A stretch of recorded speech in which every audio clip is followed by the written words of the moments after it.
In 2001, Sonic fans were introduced to a new character within the universe named Shadow, a badass hedgehog that was Sonic's antagonist in Sonic Adventure 2. Immediately, he became a fan favorite that resonated with Sonic fans all around, and rightfully so. Over the next few years, the character was playable again in Sonic Battle on the GBA, as well as 2003's Sonic Heroes. However, Sonic Team wanted to capitalize on the character by giving him his own standalone spin-off title, which would provide a much edgier Sonic-style game. So, is Shadow the Hedgehog the badass game it's set out to be, or will you be shouting Chaos Control to freeze this game and force it out of existence? Let's find out.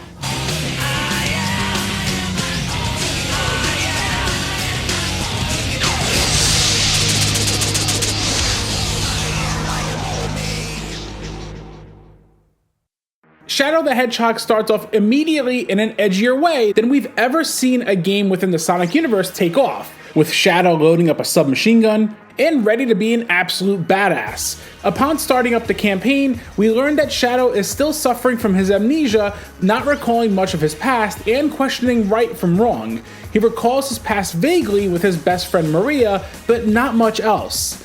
Immediately, the city of Westopolis is attacked and he makes his way there. He will come across very familiar faces from within the Sonic universe, as well as a new villain, the Black Doom, and as the name implies, tries to use Shadow's amnesia to his advantage to do his dirty bidding. From here, Shadow will have to determine who to follow for guidance to reveal his true past, and his actions will lead to the story unveiling. As you complete all the story paths, you will then gain access to the last story, which provides you with the true resolution to the entire storyline, in which Shadow will learn his true origins. The story told here is very much enjoyable if you're a Sonic fan like myself, and always kept me coming back to see everything there is to see. And that's the thing, the game has literally 326 cutscene events that you can see, all depending on the path you take. I do like that when you load your game, there's a recap of events depending on the path you've taken, and is a great way to ensure you haven't forgotten what's happening in the story if you've taken a break for a bit. What am I doing here? Are you still wondering who you are, Shadow? There's nothing to tell, Shadow. You have no past. What? Shadow the Hedgehog's gameplay may feel like a traditional Sonic 3D platformer that we've come to expect since Sonic Adventure. However, the game very much throws in numerous changes to make it very different at the same time. Starting off with the familiar, Shadow is very much about as fast as Sonic in terms of speed and movement. He can spin dash into enemies or past them, as well as use the homing attack to take out foes. Additionally, Shadow will be able to use the light dash when a line of rings are present, helping either clear segments a little bit faster or clearing the gap to platform your way through levels. And out with the familiar and in with the new are Shadow's new set of moves, being that he's a more aggressive character. First off, you can now go up to enemies and do a 3-hit punch-kick combo, as well as do an aerial roundhouse kick attack. You can also pick up melee weapons like swords, torches, poles, etc. to swing around and dish out extra damage with a bit more range. But the big thing here is that Shadow can wield guns, and not just laser guns or fictional guns. Like I said, I'm talking about the fact that he's wielding MP5 submachine guns, Gatling guns, pistols, M16s, like real modeled guns. This was something that was so bizarre when it was announced and shown, and while many hated this concept, I'll be honest, I give Sega and Sonic Team major kudos for pushing the envelope here and not being afraid to do so. Shadow is an anti-hero with some serious rage issues, so he'll utilize everything and anything in his path to fend off his foes. The gunplay allows you to freely fire at enemies as you dash through levels, while jumping in the air and firing allows you to stop midair and freely turn 360 degrees to fire away. Typically, the game has a bit of an auto-aim system going for it, but it does depend on the gun equipped. Something like a bazooka has its own targeting reticule that you'll need to line up the aim manually. You can also hold down the R trigger to slowly strafe with the analog stick and fire that way for a bit more refinement, while also jumping left and right to dodge attacks coming your way. There's something fun about dashing through levels as Shadow and firing away at enemies. It's so unconventional yet really enjoyable at the same time. Shadow can also pick up and throw objects at enemies, as well as lift heavy slabs of rock or metal to unveil paths underneath the ground. As Shadow defeats enemies, he will fill up his light and dark power gauges on the top of the HUD. Naturally, defeating Black Doom's creatures will fill up the light gauge, while defeating gun soldiers and robots will fill up the dark gauge. When the dark gauge fills up, you can unleash Chaos Blast, which decimates the enemies around you. You can keep initiating this as long as the gauge is active and doesn't fully deplete right away. When the light gauge is filled, you can initiate Chaos Control, which will have you flying through a portion of the level at light speed. What's good to note here is that if you're in a hazardous area, even if the gauge is depleted, it will not just drop you off in a toxic waste or a lava pit or even an endless pit, but rather sets you down on safe ground. Now, during boss fights, you can use Chaos Control, and it will actually freeze time instead temporarily to allow you to dish up hits on the boss itself. Also, for the first time in the series, when taking a hit, you will not lose all your rings, but rather a small handful of them.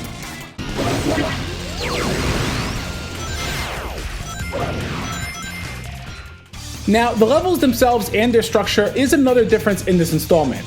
As mentioned with the story, you will choose a path for Shadow to take to further unfold the overall storyline. Each level will have multiple mission parameters consisting of a normal mission, a hero mission, and a dark mission. Normal missions are straightforward, get from start to finish of a level, go as fast as you can, and essentially play it like you're playing the Shadow stages in Sonic Adventure 2. The hero mission and dark mission within each level will need to be played at a slower pace, as they'll require defeating a certain number of enemies, finding certain items, activating certain switches, or defeating an enemy in a certain amount of time, just to name a few. So, for example, the first level being Westopolis has you either teaming up with Sonic to defeat every alien lifeform attacking the city, while teaming up with Black Doom's Eye will have you defeating every gun soldier out on the field. Another level like Cryptic Castle has you either helping Amy find Cream, or helping Eggman activate torches, or again, you could ignore either one and just go for the end goal and take that path. If you feel like you've missed part of an objective or reached the end of the level and still haven't completed your mission, you can use the checkpoints in the level to teleport back to, which is very handy. The interesting aspect is that every level you can decide on the fly which mission to tackle, and whichever you complete during that playthrough will take you to a different level afterwards. You can either pause the game to choose your objective, or you can hit left, down, or right on the D-pad accordingly to choose whether a dark, normal, or hero path. Occasionally, you'll run into the characters mid-level and it'll automatically change the objective for you, but again, you could just change it manually with the D-pad. Each playthrough will consist of 6 stages with bosses in between, and you can basically mix and match the levels you'll see based on the mission choice you make in each level. It honestly provides for a ton of replay value and made it easy for me to come back time and time again to see as much as I could from this game. Only by acquiring all 10 possible endings will you be able to access the last story finale, which as stated wraps up Shadow's overall journey. Furthermore, you can also unlock special weapons that will be in Shadow boxes, one of which being a weapon that I call the Billy Hatcher gun and can absorb enemies into the weapon itself. Speaking of another thing well played, here's another nice Easter egg incorporated. Mr. Yuji Naka is alright. Oh. There's some irony there. As for the level designs themselves, for the most part, I really enjoyed the levels and their themes. Whether the explosive start in Westopolis, the digital frontier of Digital Circuit, the depths of the lava shelter, or the neat cryptic castle, each level has personality to it. There's even variety within levels where you can jump into a vehicle to drive around in, a hover disc to glide over toxic waste, a metal walker that can jump incredibly high, and more. Additionally, there are railguns you can man in first-person view, which may be utilized for defeating airships or aliens around the Ark while on a moving platform, or even certain boss battles. On top of this, there are sequences where you can ride a dragon-like creature and feels very much like a slight homage to Panzer Dragoon. I really like the variety incorporated here to keep the levels fresh. As you explore levels, you will find gold keys. Each level has a locked door that requires 5 keys to unlock, and there are secrets to nab behind those doors once unlocked, or it may even present a shortcut for that level. Upon completing a level, you will be ranked on the points you've earned, and depending on the mission completed, will determine which points count for the result of that run. Additionally, if you're looking to bring a friend or family member in for some multiplayer action, there is a 2-player mode here, but just don't expect much from it.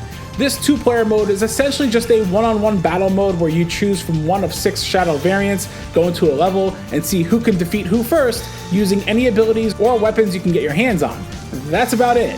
Nothing great by any means, and kind of a throwaway mode, but at the same time, could be fun if played with the right company. This can't be.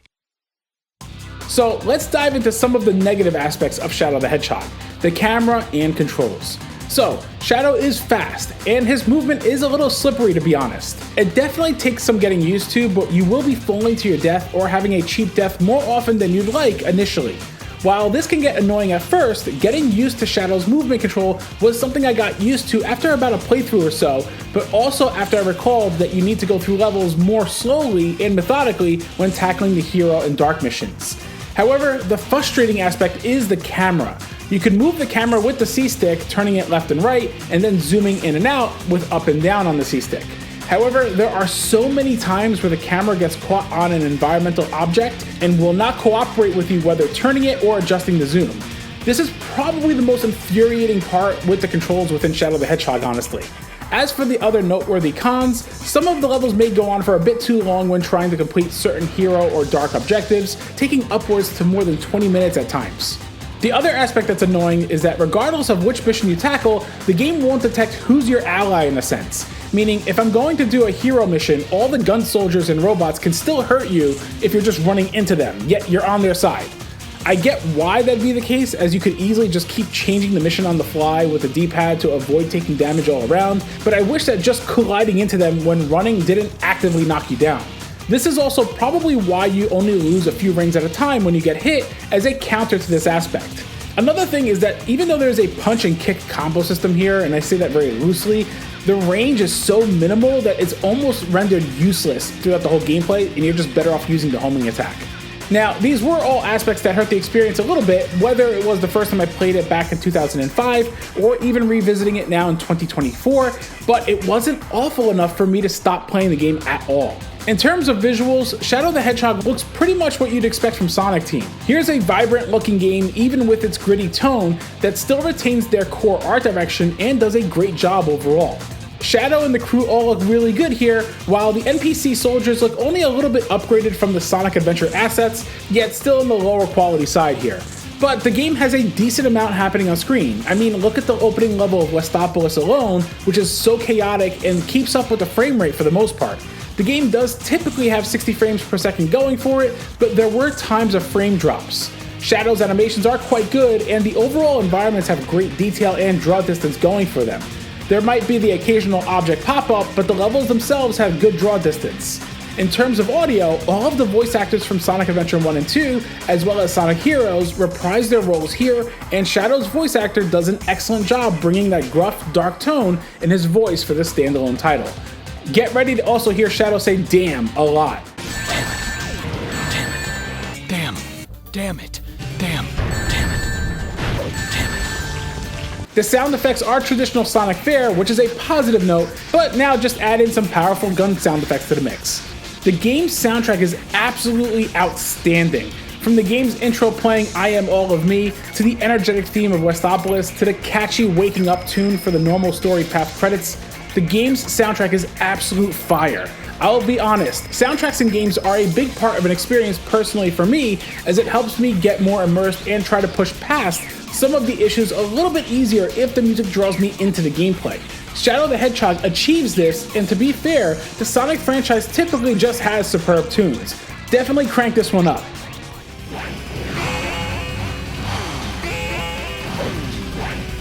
Sun doesn't stand a chance! You can't let this happen to them!